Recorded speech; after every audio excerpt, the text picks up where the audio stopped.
need a little clarification about how this works for the ARWS $3,000.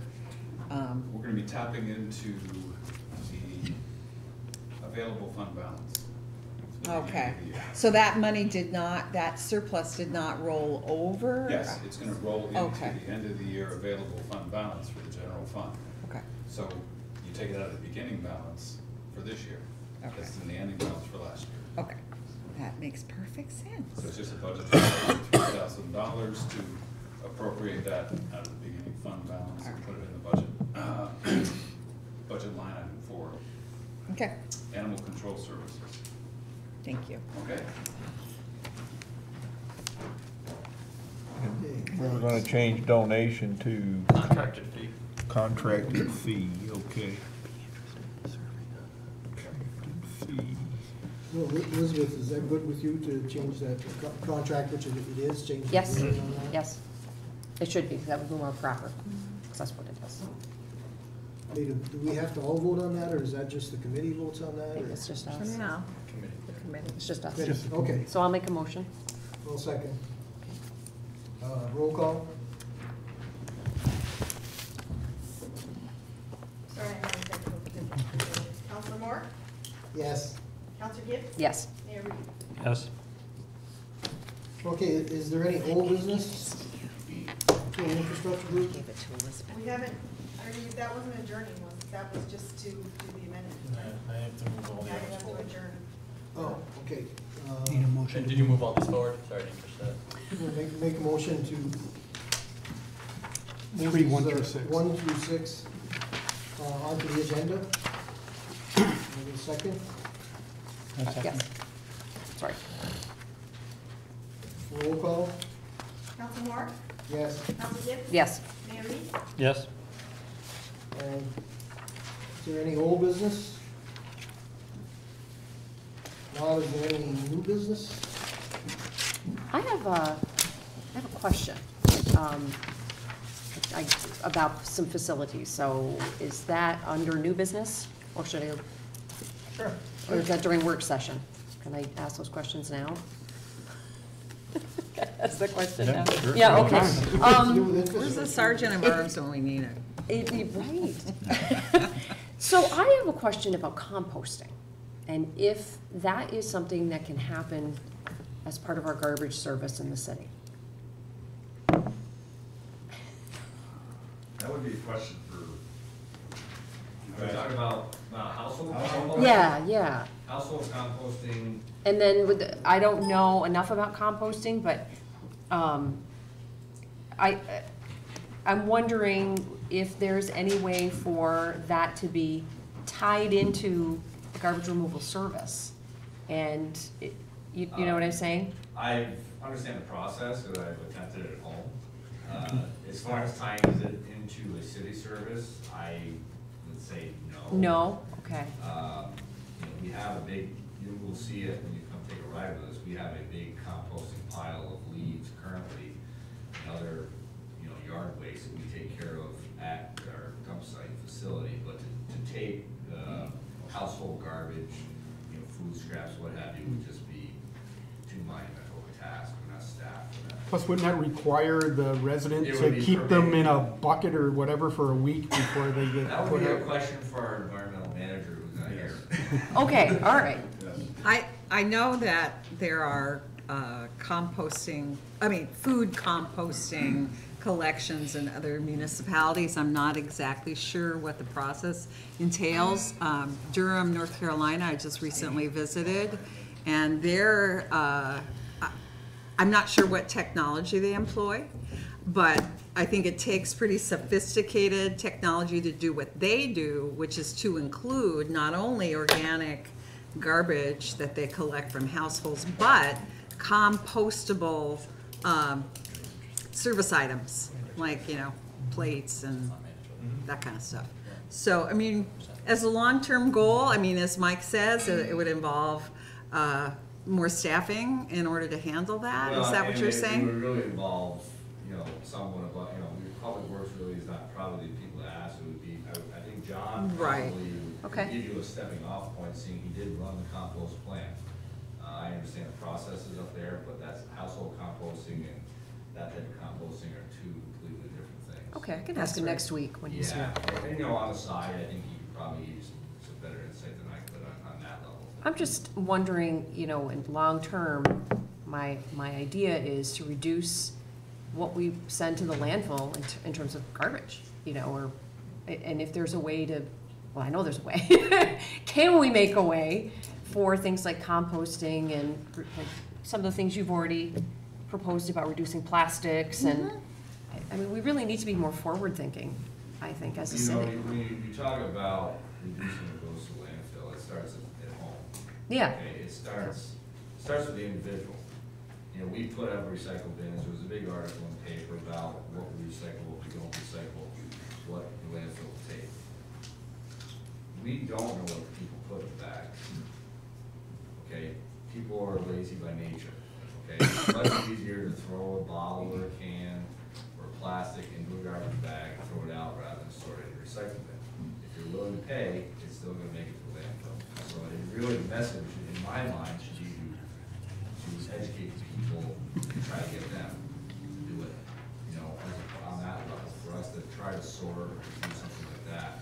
But yeah, it's, you know, garbage collection agents, you know, yeah, we sort very well. Our curbside sorting and taking out all the recyclable items is very exact, because it's all hand sorted.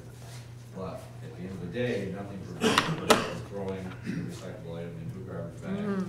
It goes into a packer and makes its way to the week. I think you make a really good point, Mike.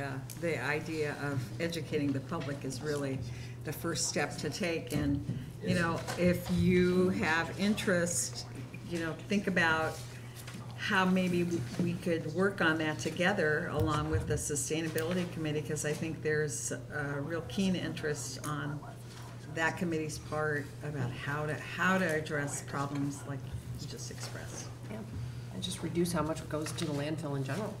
Yep. Yep. Thanks, Mike. Thank you. Is there any additional new business? And a department report from business? Yeah. Okay. I think next week Richard's going to be handing out, what we're doing for OT, right, Rich? I'm still working on what I'm gonna put Yeah. together, but you guys are gonna. Well, we wanna stay ahead of the Time curve is here. being spent. I'm gonna give you a little handout. Some of the counselors have seen this, some of the counselors actually developed this. The former counselor for DPW in 2014, I believe, Mr. Kelly. Thank you. Some of the information that I got was actually generated by Mike. Oh, yes, it was. Wish I could remember that. Yeah. It's like, I wish I could have remembered the I think I gave duplicate waiver copies. and this and that. The goal here is to kind of be preemptive and answer some of the questions that might be asked about ROT. I know the new council is gonna ask hard questions, hopefully not. And we wanna answer them ahead of time. Yeah, now they're all out of order, Mike, I'm sorry. All right.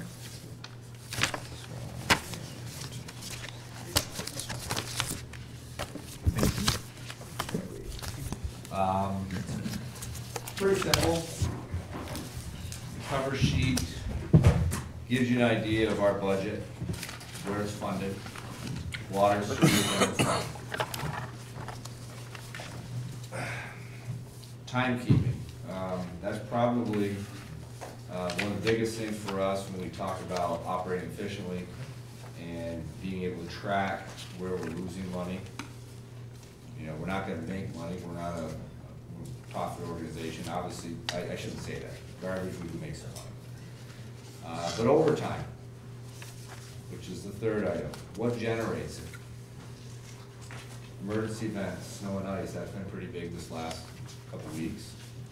Water leaks, sewer breaks, those type of items, stuff we have to get called out for. Number two, who determines if overtime is required? Couple people. First and foremost is our superintendent. Then it's myself, our fluid maintenance supervisor. And there's a lot of conversation that goes on behind the scenes that you guys don't see. Decision-making, it's a back and forth about, do we do this, when we do it, how do we do it, to make sure that we're good stewards of our time. There's also emergency call-out situations. The stray snow squall, you know, sometimes someone dumps a load of garbage in the middle of the street, what have you, please call us. We get a prior notice, we have to respond. So that triggers an event. It's a minimum 3-hour call-out when you call a person in. So even if they're going to pick up a sheet of plywood and glue out the back of the pickup truck and it takes them 15 minutes, they get charged for 3 hours. And then the last one is the mayor and the council. All of you who trigger OT. We want to have a parade, we want to have a marathon, we want to have a festival, whatever it may be. So those are what triggers our OT. Beyond that, I gave you a summary of our staffing, what we currently have on staff. Snow is obviously the big item right now. You see that we're currently running 37 employees. Of those 37, 28 can drive, have CDLs that can drive a large truck. Typically, only about 20 to 23 of those are used. The other ones are really mechanics that possess CDLs. We have a couple water meter maintainers that have them, but they are not, they're our last resort. If we run out of drivers, they can at least get in trucks and move some stuff. Mike, just a quick question, because I'm not familiar with the collective bargaining agreement. If someone is called in on overtime, This is impressive. is there a minimum number of overtime hours that they have to have? Is it 4? Okay. Great. Okay, because I'm just looking at the sheet you gave us, and I saw it, I see one person had 1. That's right, I was, One time and a half. It's 1 time and a half. 2 straight time. Straight time. And sometimes also, there's other caveats with continuation of shift. So say someone works an 8-hour shift and then we get a call at the end of the day, we have an emergency water shut off and it's triggered by, you know, someone has a leak. So we'll hold over a water meter maintainer, they'll go out, and then that's just, it's a 1 hour on the back end of it. Or we can call a shift in early. Now, the other thing we have to realize too is we're not a 24-hour, 7-day-a-week operation like emergency services. What we do run is in the winter months, between November and April, we have a night shift, 4 to, or midnight to 8. So that helps cut down a lot of our OT. We run a 4-man crew that can cover quite a bit, so that saves us on OT.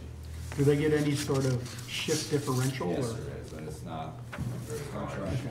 Yeah, no, it's customary, that's what I, You know, the other thing you'll see is, you know, I sort of skipped over is overtime equalization.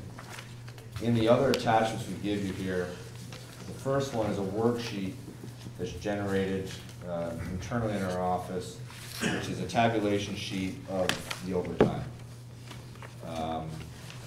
We'll all have a copy of that. The colored sheet is actually your equalization sheet. This is kind of the Bible for our guys.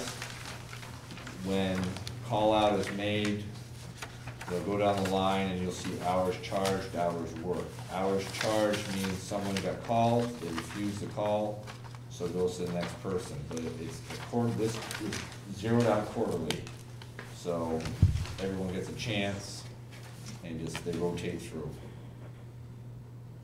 So there's a lot to digest. I would encourage you to take it home, look at I'm it. sorry, what charged is that they were contacted? They were refused? they were either contacted and refused, or we called and they did not answer. So this is how we do it. I don't know how the other departments do it, but I wanted to make everyone aware of the pieces, moving pieces and parts of what we do here at Public Works. I'm gonna say, like I Very said, snow has helpful. been a pretty heavy one, and then after you'll see some sample timesheets and how we code. Most of these, I believe, are snow. There might be a water event or two in here. We had a couple minor water leaks where we had to come in and do some OT. I think a couple continuation shifts. It might or might not be included. And this is only a sample cross-section timesheets for this period. I didn't copy them all because we have way too many employees and way too many timesheets. You do them all by hand? They fill them out by hand, and then they're taken and retabulated in our office. And, yep. Isn't there a more efficient way to do your timesheets? Well, because the amount of, if you look at the very last sheet of your handout, of this one, the one with timesheets, So it gives this our one? codes. Go to the very back. Yep. There's over 200 different activities that we can participate in. And when people start asking for detail, that's your detail. And these timesheets are not only used for keeping time, but say we get called out and we repair a pothole. And then Sylvia, a week later, gets someone in and files a claim and says, well, we broke a wheel up on South Catherine Street. And so then the insurance agent says, well, did you have prior notice and did you try to repair the pothole? That's where the timesheets come in. So these are the type of things, it sounds simple, but for keeping track of activities that everyone does and being able to say, yeah, we patched the pothole, it's already been done, and refute that claim. Couldn't you set up a computerized system in your trucks to do that? Could we? Yeah, I'm sure we can. It's a cost issue, and it's also, this is how we've historically done it, yes. Yeah, well, I'm just wondering, I mean, definitely there's always an upfront cost when you upgrade to systems and technology, but would it save money and time over time, you know, over the span of time? I think that's a topic for another day. Okay. I would agree, but it's, you know, there's always ways to incrementally improve. You'll see some of the things when you take your tour with us of what we do, and you'll realize better why we do the things the way we do. But yes, those are all things we consider, and just like plowing snow, there's tons of ways that we can improve. But we're talking incremental improvements in routing of plows, or tracking of plows. There's a lot of stuff that we could get into, but do we have the money currently to do it? That's the big one. You know, in education, when we do upgrades for technology and things like that, we always have people out there hunting for grant money. Is that something that you've looked into as a department, looking for grant money to subsidize, like, well, I don't know, I'm just gonna spitball, like a tablet that you could use or some kind of handheld, you know what I mean? Like, have you looked into something like that to help you front load the cost of something like this, of an upgrade? Well, I can tell you right now, the program that we currently are trying to, you know, in a lot of, you'll see it, is Andrew will show it to you, is not so much timekeeping, but our mapping. What you see is all above the surface. The city is actually three-dimensional. You don't see the stuff that's underground. And we're gonna show you some stuff, like I said, when you take your tour. I think some of the councilors see it, Pat, and I think most of them, with the exception of Jeff and yourself and the Sims. These are things, yeah, actually everyone has a smartphone, so they can pull up a section and look at it, and we're still building it as we go. And much the same. I mean, timekeeping would be great, but that's just something we haven't gotten to yet. Okay. There is an Mike, is there ongoing a? grant. Oh, I'm sorry. There is an ongoing grant from the FRB that will subsidize efficiency gains, and they've, I think, explicitly in that big report, if I recall, from about a year and a half ago, said we could have efficiency gains in timekeeping. What's and FRB? Financial Restructuring Board. They've got about $4 million dedicated to these kinds of efficiency improvements, as long as we can demonstrate that they will actually save us money. In the long run, the state's willing to invest in the short run to make these technology improvements happen. But So just do we in have terms Pay of, overtime when you charge somebody or call somebody Yes. for overtime. Is there any sort of rotation? I mean, is it seniority based or is it? It's based on activity, and it's based on the hours they've actually been worked and charged total. So if it's come in and pick up a sheet of plywood that fell off the back of the truck, it usually will go to a maintenance one to labor lower position. If it can't be done by the guy actually doing the call himself, it's real simple. A lot of times we'll get a call and Mike can take care of himself. If he's in the city, if it's a minor one, that someone that gets floated around, usually one of us, you know, Mike, myself, Andrew, if you have an emergency event, chances are one or all three of us have been to it on a weekend. When we first invent the sheet, it's all done by seniority, by title. So the most senior man is the first to be called. Until the hours start building up, and after 3 months, it's all zeroed out again, we start in again. It probably balances out, because I'm sure after someone's worked 16 hours of overtime, the last thing they want is Right. another. So we have limitations on how many hours straight we can work a person, so. And that's by ASME contract, So presumably? it's by state law. I mean, plow driving, it was on, you probably saw it on the news where over in Vermont, I think one municipality, I don't know how they get away with it, but they finally turned the drivers back to working 16 hours. They were working them 20-plus hours in a truck, and you can't do that. And I will say, I found the streets to be very, very good yesterday afternoon and today after the storm. Right, so we'll tell them that. Thank you. I mean, Yeah. the one big factor, again, is timing. This time was better for us. A lot of it is timing. People, you know, when you get to just when the snow falls. It's not that really the practice is any different, it's just sometimes it falls at the wrong time. Or if people get their cars off the road for you, right? That helps. Or you didn't have ice. Mother Nature helped out yesterday because it got above freezing, so. That too, yes, absolutely. So anyway, this is, just to be a little bit preemptive, like I said, Richard's gonna probably throw some numbers at you in the next couple weeks. If you have questions about what generates it, not so much how we track it, because that's how we track it. I wish I could tell you that we had a nice computerized system, but we don't. This is what we got, this is what we've been working with in the years I've been here. It would be nice to move to something like that in the future. You know, we looked for a grant? No. But then again, we've never looked for grants, it's always been done by other, we have grant writers, we used to have people that look for grants. So, Mayor Reed, this FRB that you reference, what would it take to activate the money from that to go towards something like this? Is that No, grant writing? No, we just would have to check with them first and put a program in place, and they've already pre-dedicated money in certain categories to do this. So it wouldn't be very difficult at all. We wouldn't have to really apply to just have a negotiation with them. We have to spend the money first. Yep. And they'll Okay. Show reimburse that us. we're making a permanent cost reduction for the city, and then they would. What kind of money are we talking? They would apply their logic to it to decide whether they would reimburse us for it as. Okay, so they would decide what the reimbursement would be. But we'd know that in advance. We wouldn't start in on a project hoping we're going to get reimbursed and then find out later that they won't do it. We'll have a discussion in advance with them. Is this But worth it's quite pursuing? informal. Oh, absolutely. it's What worth specific technology were you referring to? Well, they're doing their timesheets. Right, By okay. paper, and they have to code everything, and I Yes. understand that. I thought that's what you were talking Yeah, about, and and it's I'm wondering- interesting that dovetails with the conversation we just had this week about the various types of timekeeping systems that are used. I mean, they're diverse throughout the entire city. In each department, there may be idiosyncratic systems. So, you know, we're having that conversation with regard to our potential for entering into a contract with OpenGov.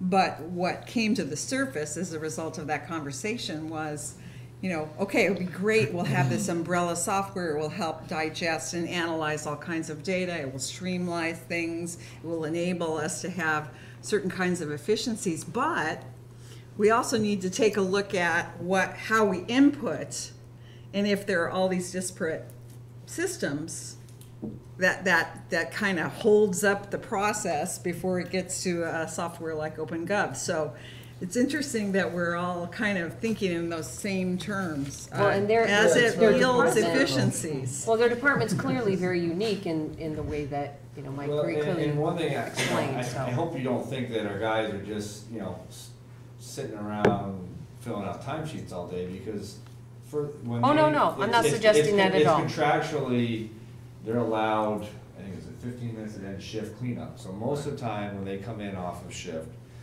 that's when they're doing these timesheets and filling out the detail. Now, some of the specialized ones, you'll see water, the marina maintainer, the maintenance supervisor.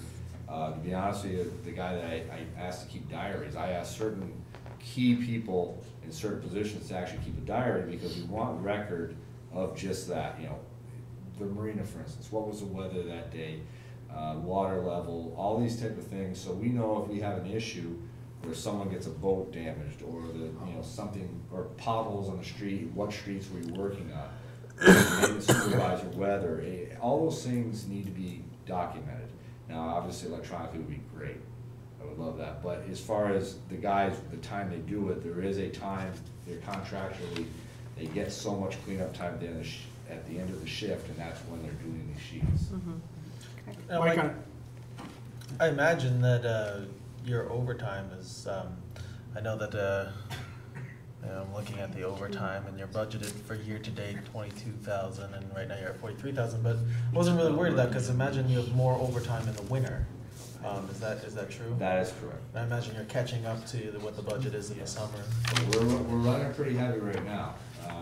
Tonight we're gonna do a big hit. We have a large crew coming in for downtown cleanup, to get the downtown corridor cleaned up, and those type of events are the big ones. Now, the key to that is efficiency.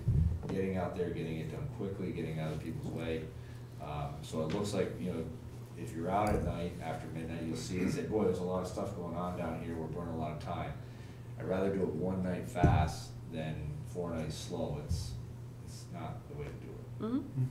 Mike, I know with recent storms and so on, where are we with our salt and sand supply?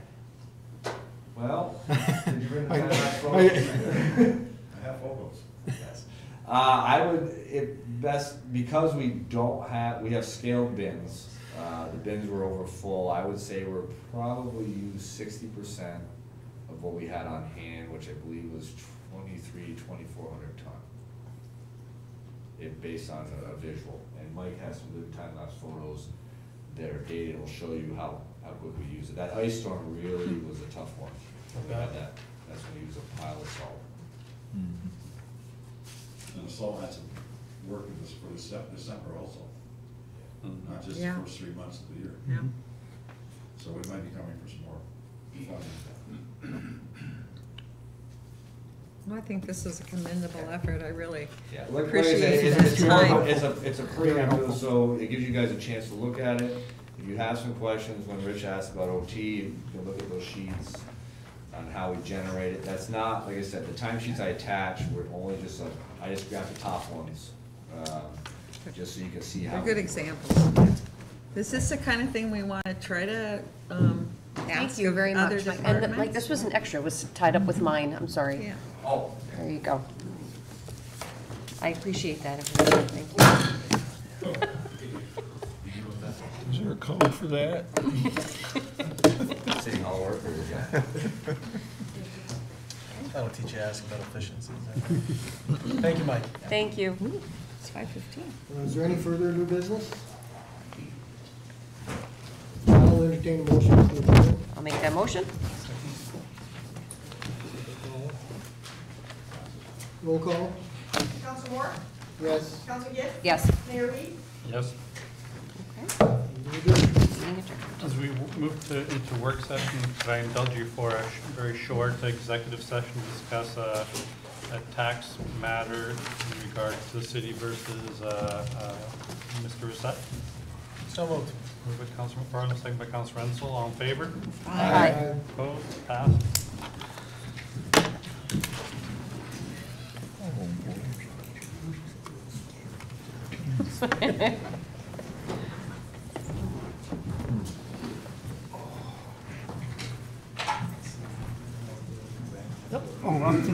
No, that's all right, go ahead.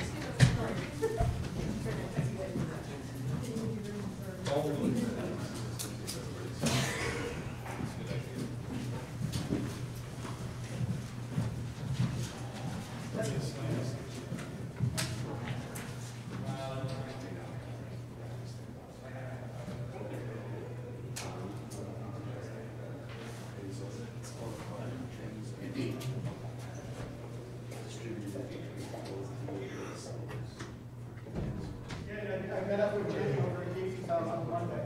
She didn't want to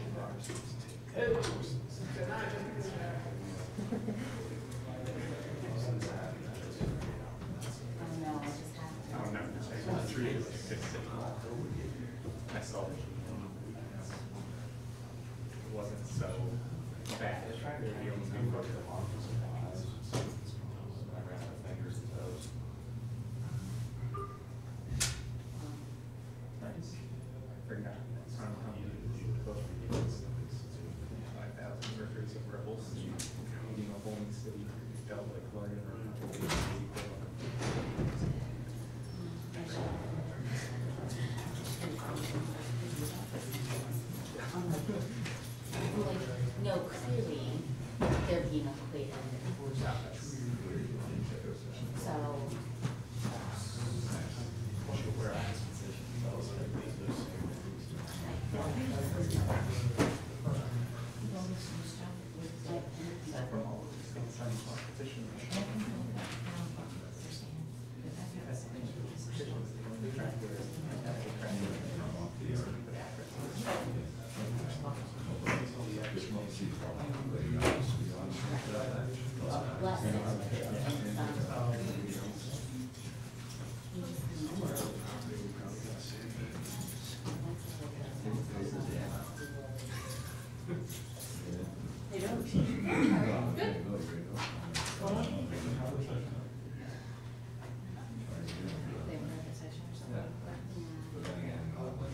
I took care of what I needed to. Mike already suggested do what I wanted.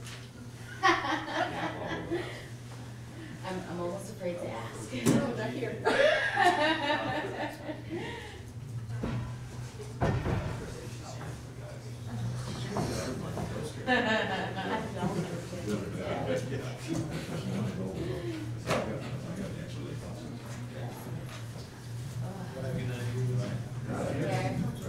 So what? Sorry to send you all that.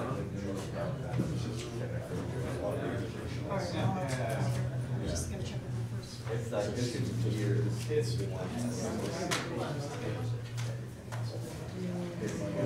It's just more, it's more.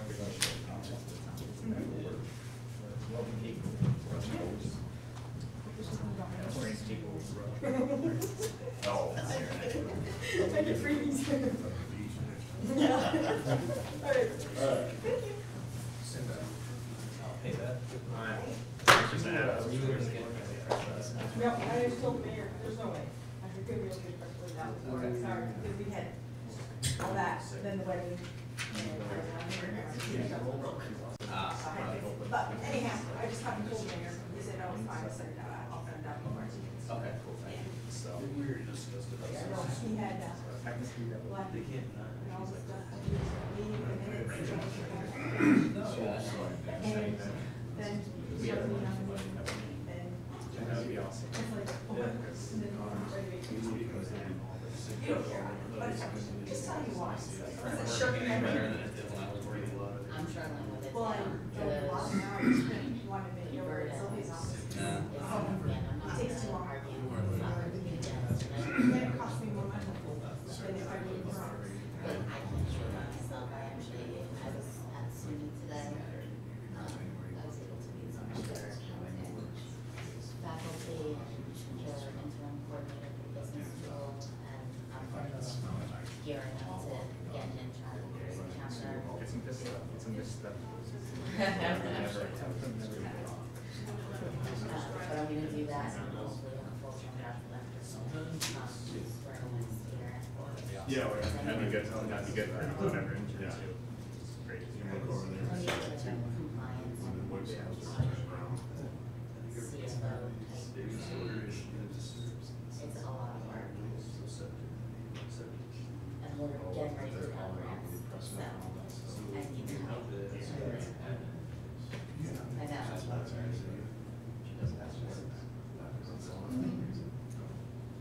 That's why we haven't been doing grants until this time, but I'm like, now we have a project that we really should be involved in as far as sponsoring grants. And we're just having to make it work this time being, but we've been trying to save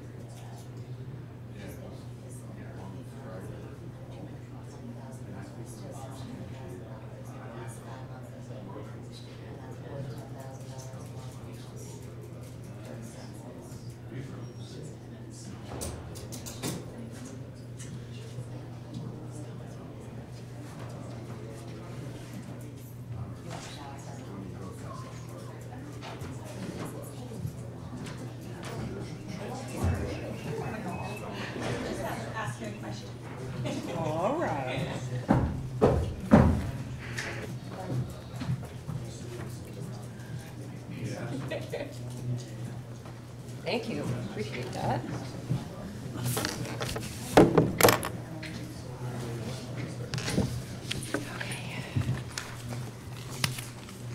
What did I do with my agenda? We've returned from executive session. No decision made at this time, but next week we will have a resolution for you all to consider on the matter of the city versus Reset on that tax challenge case. We do have a few more minutes left in our work session.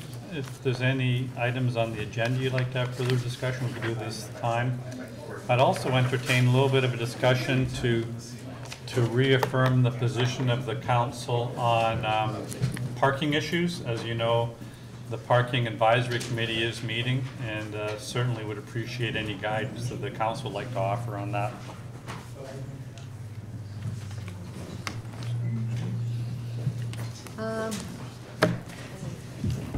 Fine. And this isn't a new item for the council. As you know, you did produce a statement probably about 6 or 8 months ago on accepting the recommendations of the parking consultant, Mr. Forrester, and I think you even stated at that time moving towards some sort of a paid parking regime. Well, I mean, that was the disposition of the previous council in accepting his recommendations. I feel, as a member of both councils, that he made a very strong, well-reasoned case for regarding parking as a service and to the community, and that paying for parking would create efficiency. I think right at the beginning of my term, I was looking at places like Lake Placid and Burlington and thinking about, whether that was a possibility for Plattsburgh. I remember we were just residents here for a little bit when they put the first meters in, and then they subsequently took them down. But the thing that impressed me about John Forster's argument was that we would really have better service and a better a way of meeting the needs of the public if we went to the paid system. And so in voting to accept his recommendations and setting up the parking committee, my expectation was that was kind of a given. I don't know how the rest of you feel. I missed the opening of this conversation. What are the parameters here? We're just trying to give as much guidance as possible. As elected officials, you all decide the what's of what needs to be done in the city, and then we have our staff and our advisory committees figure out how to implement them in the best way possible. So we're just trying to give as much guidance as possible to the Parking Advisory Committee on what the sense of the council is with regard to any new parking regimes. I agree with what Rochelle said as far as that goes. I thought I had many conversations with John Forrester, and my understanding from speaking with him is that the city doesn't really have a parking problem, it has an incentives problem. More of people parking on the streets for longer than our business owners would like. I know we started enforcing our current laws that are on the books with the signs, mostly due to that. And I've heard certainly we get some angst from some people who have been used to parking on the street for a while, but I've also heard from a couple business owners that, hey, now they have parking in front of their business during the day. And so with everything, that's it. Where there's a change, there's winners and losers. I'm sure we'll get complaints, and I'm sure we'll, but I think all in all, if we can match people's, if we can incentivize to match what people's actions with what is good for the city, it's all for the best. And now with the increase in technology, a paid parking system can be efficient and yet not onerous on the people looking for parking. I would also like to say that the paid parking suggestion for employees, right, not be too much. That would be my only thing. I understand the need for the paid parking. You're right, the incentive is part of it. I would just caution that it not become too much. So that over the course of, 30 days, weeks, months, whatever, it becomes a large chunk, because that will disincentivize people. And those are the kinds of, kind of logistics that I think the parking committee would be able to assist us in working out. I mean, I remember with the initial conversations and concerns about those people who have businesses along the way, including, very outspoken group from the North Country Food Co-op, and there were all kinds of ideas, some of which are stated in the study, some of which that we brainstormed over time.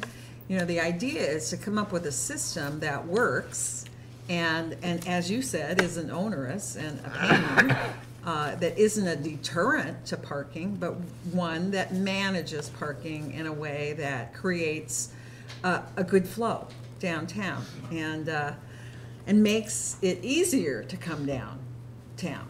So, yes. Mm-hmm. Would you say we have a consensus that, I served on the council before the election. We've got some people from the old council. Isn't that your sense as well as to how this whole idea developed with regard to our respective roles, the council and the parking committee? Yeah, I would. I think it's outlined pretty well too in our resolution from October 15th, probably around there. So yeah. Any other concerns from any other councilors as we get this thing rolling with the I guess advisory we're almost committee? ready. I just wanted to make sure that we do have an exchange of spots opening up in the downtown area, because I know if the other side of that is if the parking is too economical, we end up with the downtown just completely filled with all-day parkers again, so.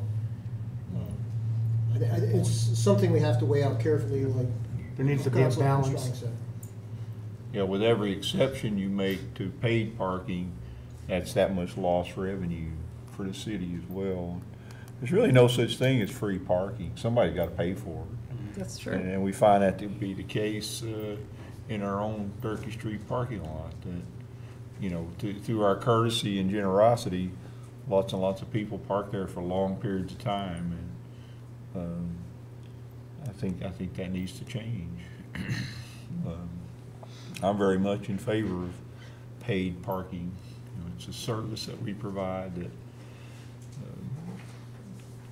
again, somebody has to pay for. So, But, we're not the users of the service rather than everybody. There are people in our city who don't own cars who have to pay for free parking. So, I agree with you, Mike, but I also agree that with some of the merchants that have some trepidation about how much the paid parking will impact their businesses. But, well, we'll have to see. Yeah, We no, have to have a good, well-researched design, and then we can also take some reassurance by looking at our neighbors who do have Right, those systems, and, it looks like pretty brisk business in most of those areas. You take a small community like Lake Placid that has a very functioning paid parking system. Seems to work. Exactly. Yeah. A little bit Burlington? demographic, a little bit different Burlington, demographic. Nether, And ultimately, any recommendations coming from the parking committee will then Have to come be to you, ratified. to the council, to make the ultimate decision.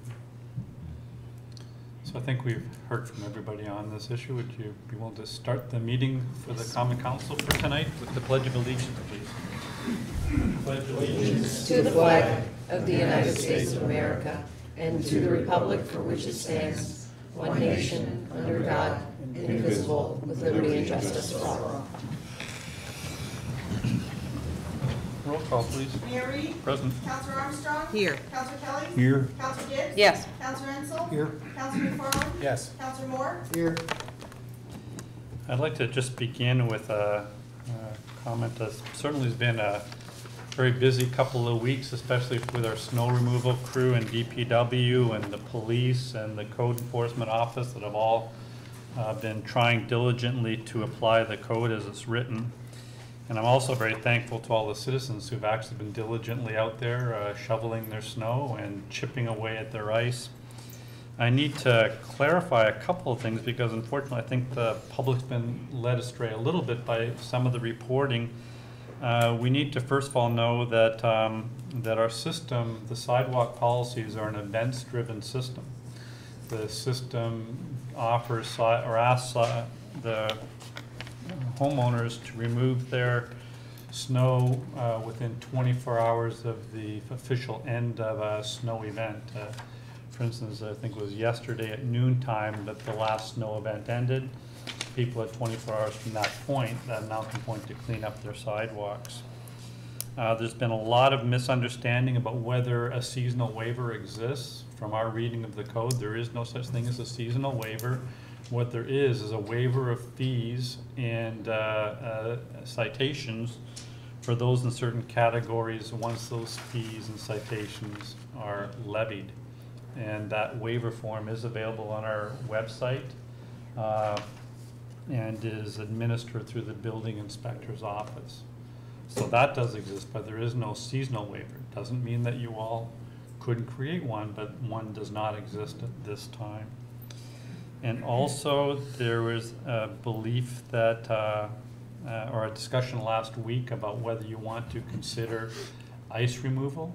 My only concern about considering ice removal in the sidewalk policy is it probably be very difficult for it to be an event-driven because, as you know, in this recent spat, snow followed by a warming period created a lot of ice on people's sidewalks, and me and all our neighbors, we were out there diligently trying to chip that away.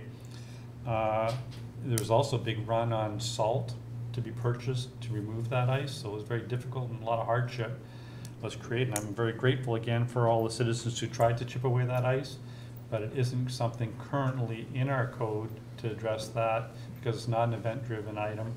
And I would recommend against that right now because it's not event-driven. Code enforcement would be very difficult. So we would definitely need a lot of guidance and more resources if we'd also address that. So, but that's again your call.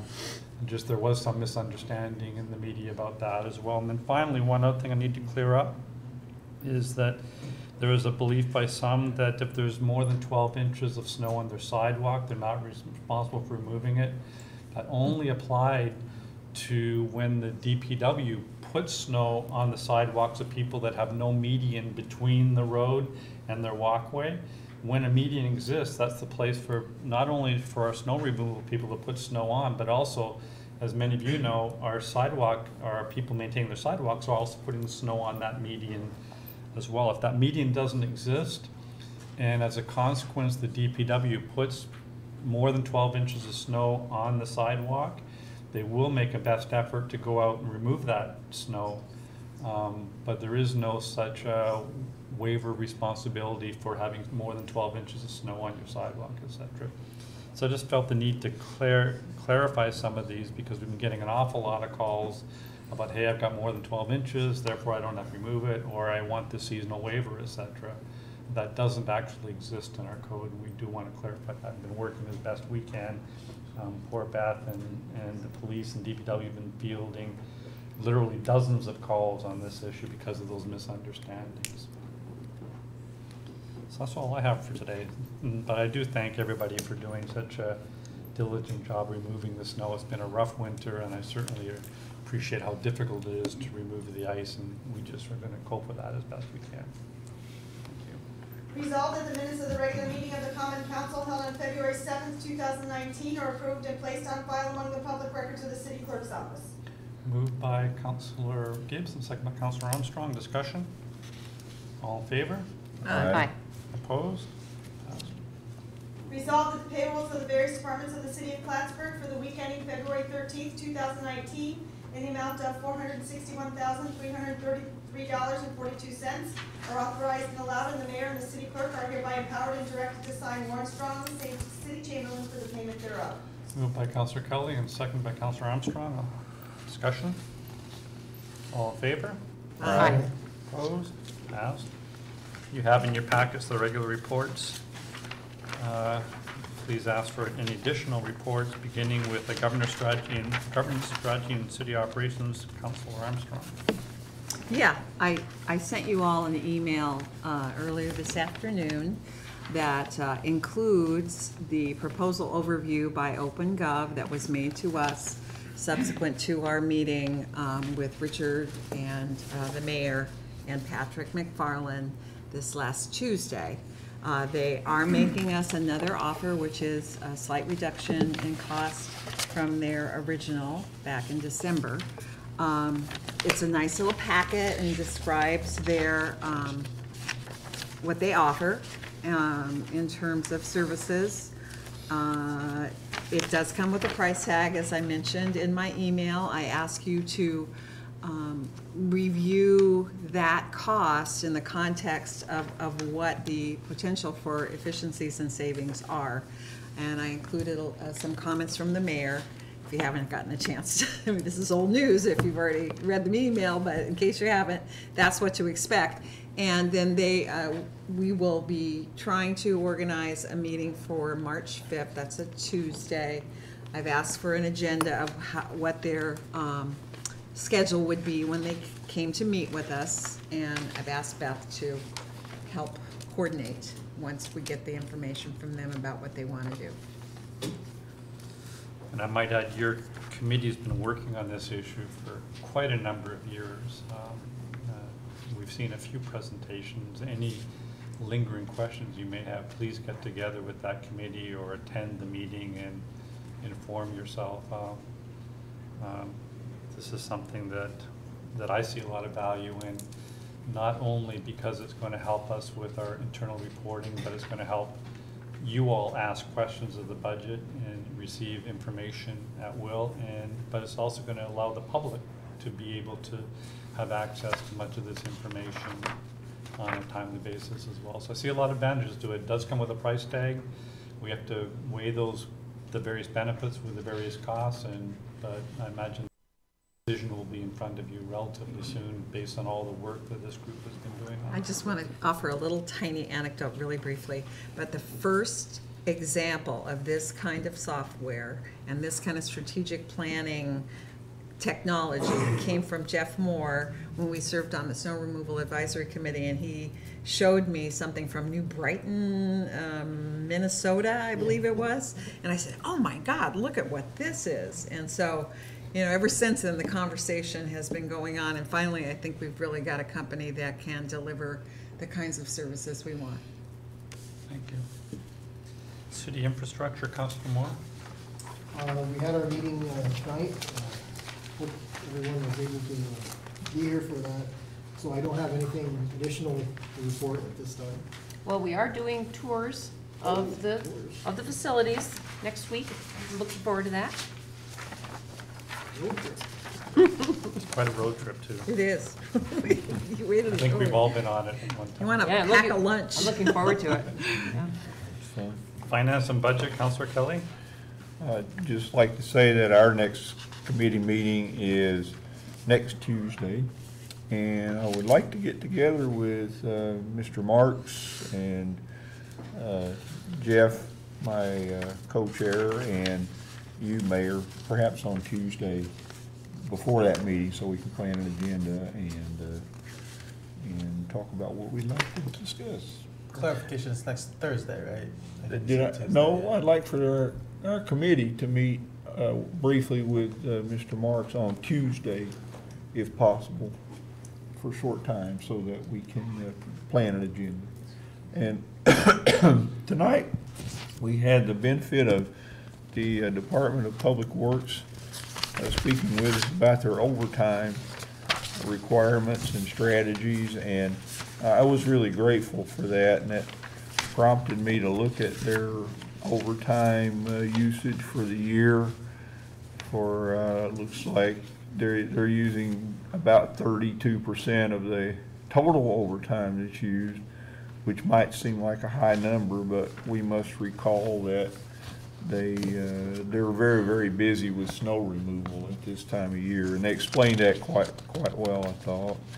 If we also look over at the next page of our report, the Department of Public Works appears to be about, they've used twice as much overtime as they're allotted for this time of year.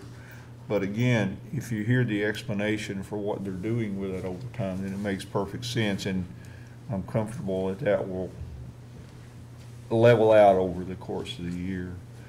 And we're assured that it is being monitored. Yes, exactly. And a lot of decision-making takes place to decide who gets overtime and when and why. So, excellent report from Michael Bissett. I would encourage all of our other department heads to please come to us at your respective committee meetings and report on similar information. We'd like to know that. It is a concern that the overtime for the year is about, roughly $80,000 over the budget. Now, we put aside some money this year hoping that the overtime would be reduced, and we put that money into a contingency fund, and I hope it stays there. But currently, the way it's looking, it won't stay there. We won't be able to achieve that goal of a 12% reduction in overtime. So please, council, let's keep plugging away at that and see if we can't put some controls in place to make that happen. And I'm not sure how we do it, but one piece of that puzzle is to have information from our department heads going forward. So let's look for that. Thank you. Thank you. Public safety, Councilor Gibbs. I don't really have any updates, except that I had asked that we could meet next week with the department heads of public safety to talk about staffing and budget and code enforcement. So we'll be doing that, and when we do have our public safety meeting on the 28th, we can share that. Thank you. Public library, Councilor Ansel. I don't have any updates, but I do believe we should be having a meeting coming up very soon, I believe. Don't we? On a week or so it'll be a week after next year. And MLD, Board President, Councilor McFarland. No updates at this time. Resolved, the reports as listed are hereby ordered received, and any written reports are placed on file among the public records of the city clerk's office. Moved by Councilor Ensel, second by Councilor Gibbs. Any discussion? All in favor? Aye. Opposed? Passed. There's no correspondences or recommendations from boards at this time. Please continue. Resolved that the bills offered by the common council for the week ending February 15th, 2019, in the amount of $548,375.17 are authorized and allowed, and the mayor and city clerk are hereby authorized and directed to sign warrants drawn on the city chamberlain for the payment thereof. Moved by Councilor Kelly, second by Councilor Moore. Any discussion? All in favor? Aye. Opposed? Passed. This is now an opportunity for any persons to please come and address the council on issues on the agenda only. At this time, there is an agenda just outside for you, and there will be another public comment period for any issues of mutual concern at the end of the meeting.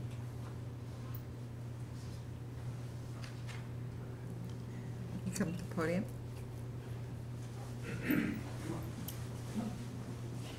There is a 5-minute time limit, please. Well, I think we can handle it. Thank you all for, Mr. Mayor, Mr. Councilors. We're down here with Mike and Anne Marie and our son Cal. Thank you for allowing us to give him a little civic lesson on the First Amendment. We've come down to ask and request for a permit for the National Day of Prayer. Historically, it's held on the first Thursday of May, and this year it's May 2nd. Historically, it's been held at 12 o'clock in the afternoon, but to make it more comfortable and more affordable time-wise for families to come in, we were trying to hold it between 6 and 7, holding it directly to 1 hour, and that's what our application is about. Do I understand you initially planned to put up a tent and that no longer is part of the application? Is that correct? Right. That's no longer. What day of the week is May 2nd? Thursday. It's a Thursday? Right. So it would conflict with it would be going on during one of our meeting times. It's 5, right? 5 o'clock to 6? Six to 6 to 7. 6 to 7, right. Mhm. You'll be having your meeting as we have ours, but I don't see a problem with that. Well, thank you. I don't see any problems. No, I just, for clarification Sure. purposes. Are there any other groups participating? It's kind of open. It's ecumenical. It's open for, we will be reaching out to some of the churches, and, but it's nationally recognized, and this year's is based off of John 13:34, love one another as I have loved you. And so that's the premise of what we'll be approaching. Thank you. All right, thank you. Any other individuals like to please come address the council? Seeing none, let's continue. Motion to remove item 7A from the table. Seeing no interest, we'll leave it on the table then. Resolved in accordance with the request, therefore the common council approves. Make a motion to waive the reading, move it forward for vote.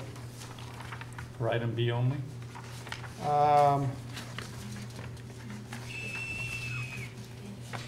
Well, why don't we go A through, Can we take this one? I do have some questions, and maybe we Sure. can separate this one out. sure. It may be just as quick just to read that one then, because it's relatively short, huh? Okay. Resolved in Is that accordance with the sorry? request, therefore the common council approves Mike and Anne Marie Farrell to hold a Pray for America event on the steps of City Hall on Thursday, May 2nd, 2019 at 6 p.m. to 7 p.m. I just wanted to put forward We have some, to do it first. I'm sorry. Moved by Councilor Kelly, second by Councilor Moore. Open for discussion.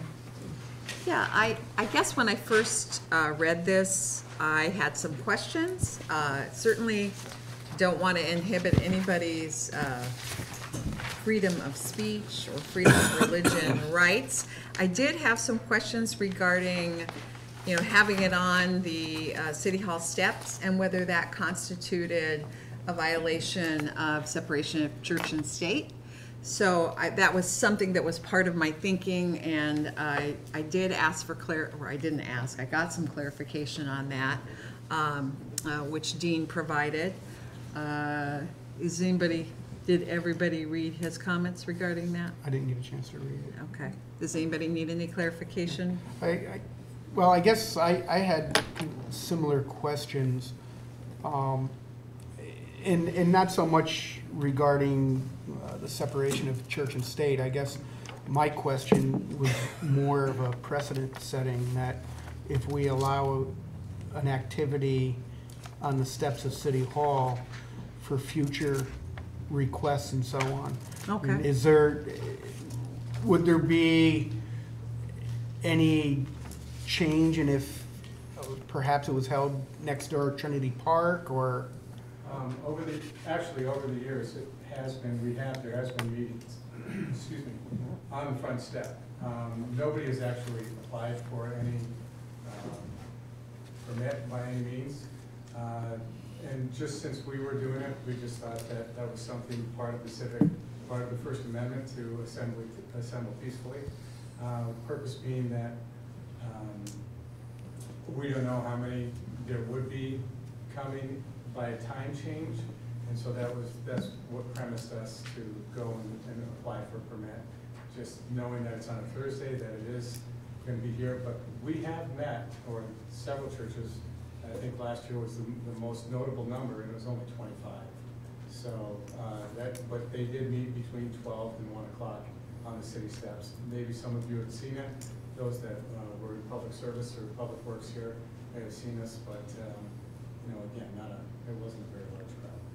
So by virtue of your First Amendment right for freedom of assembly, you just gathered there. You didn't apply for any permit, but you decided to do that this I time. remember growing up, my dad saying, you know, when people would get together, the permit's in their name, and I remember growing up being told that if things happen, you know, there's a person responsible. Right. So that's what we were.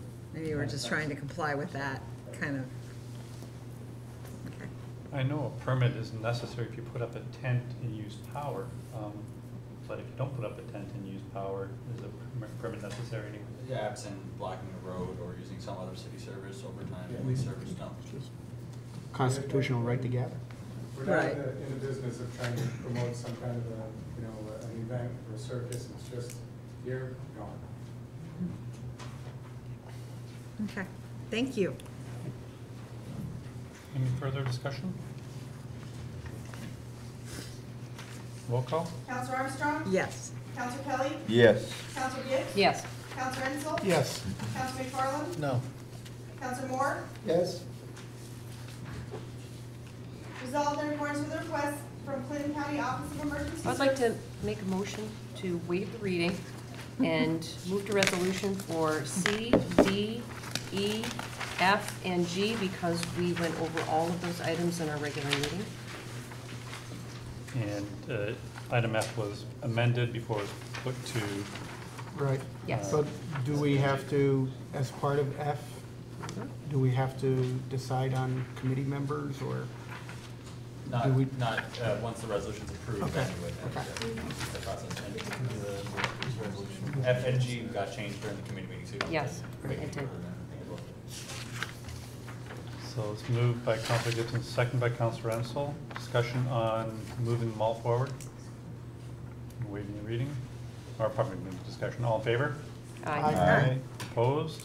Now discussion for the items themselves. Councilor McFarland? Or, yeah, I'm sorry. I was just opposed to combining them, but I don't have any discussion. He was a no. I wanted that. You're getting the stinky eye from over here. So can I make a suggestion for the two counselors to sit? Can I do that now, or? You know, not until it's passed. Okay, okay. Because you're wanting someone to something that doesn't exist. I guess. Oh, okay. There's our legal expert. Any further discussion? Did we have the necessary discussion to add an item D to object E? That was added. That was added in the committee. Okay, okay, so that's been done. Okay, sorry about that. Any further discussion? Seeing none, can I have roll call for items C through G? Counselor Armstrong? Yes. Counselor Kelly? Yes. Counselor Gibbs? Yes. Counselor Ensel? Yes. Counselor McFarland? Yes. Counselor Moore? Yes? No travel requests at this time. Are there any resolutions for initial consideration?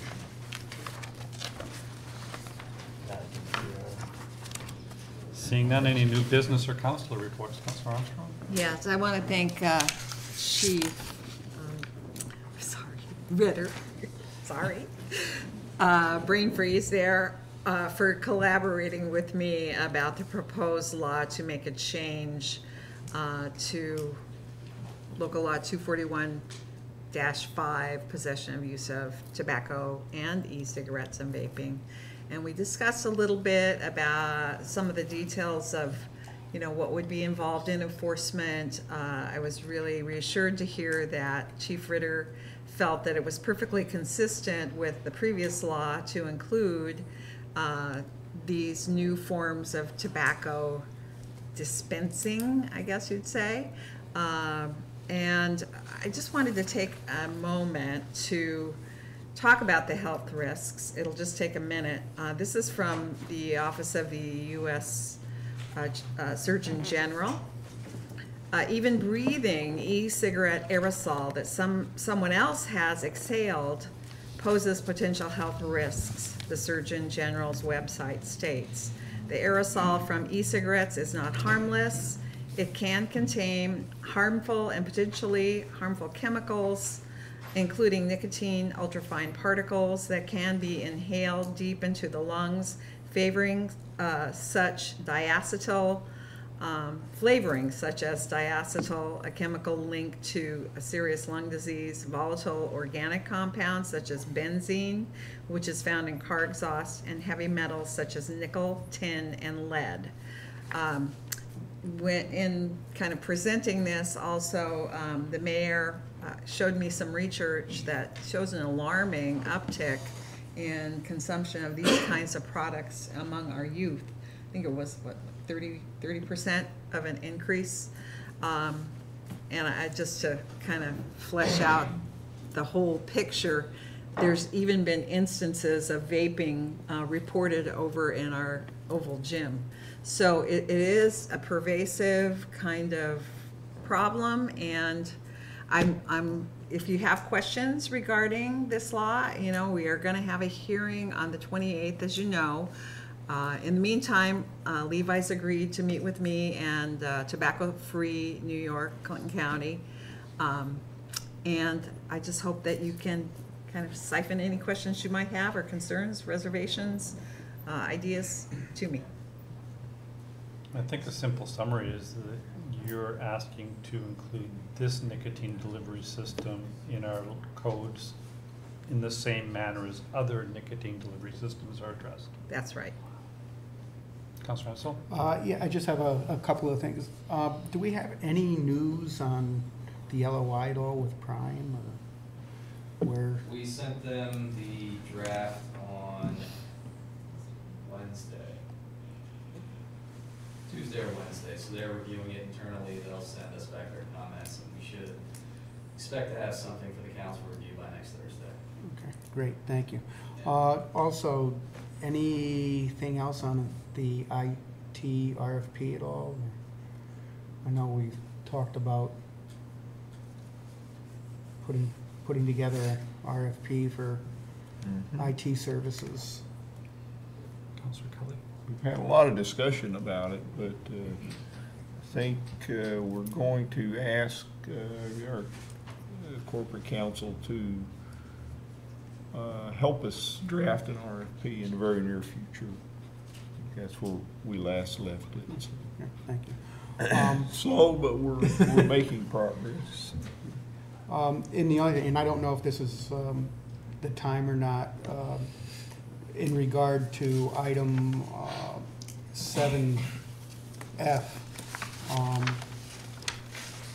I since Councilor Moore and I kind of got the ball rolling and with the meeting and put the meeting together, I would like to nominate Councilor Moore and for that committee, and I'd also be willing to serve with him if that's the wish of the council.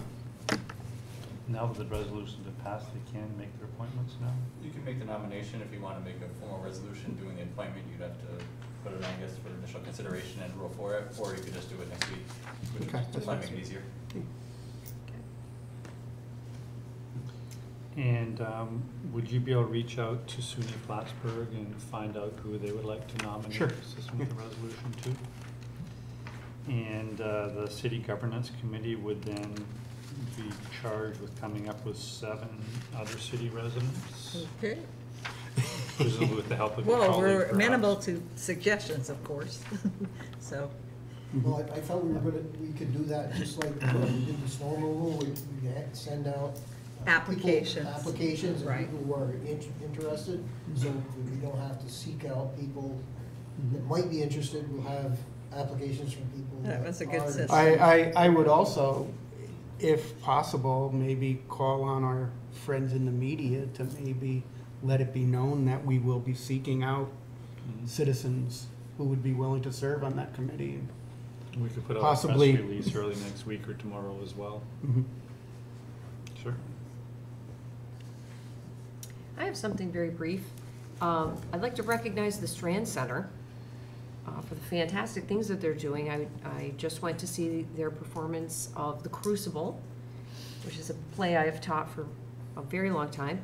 And in their art center, the Strand Art Center, they have an Andy Warhol exhibit right now until February 22nd. I went to see that as well with my son. And I think it's fantastic what they're doing down there, and I just think that it needs to be recognized, so. Thank you. Yeah, there's some good shows coming up. Gibson Brothers, yay. Got tickets. Some very good shows coming up. Any additional new business or council reports? Seeing none, let's move on to closing public comments from the public on any issues of mutual concern.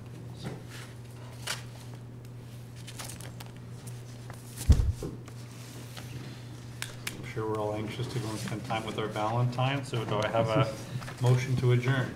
Moved by Counselor Ansel, second by Counselor Gibbs. Roll call. Counselor Armstrong? Yes.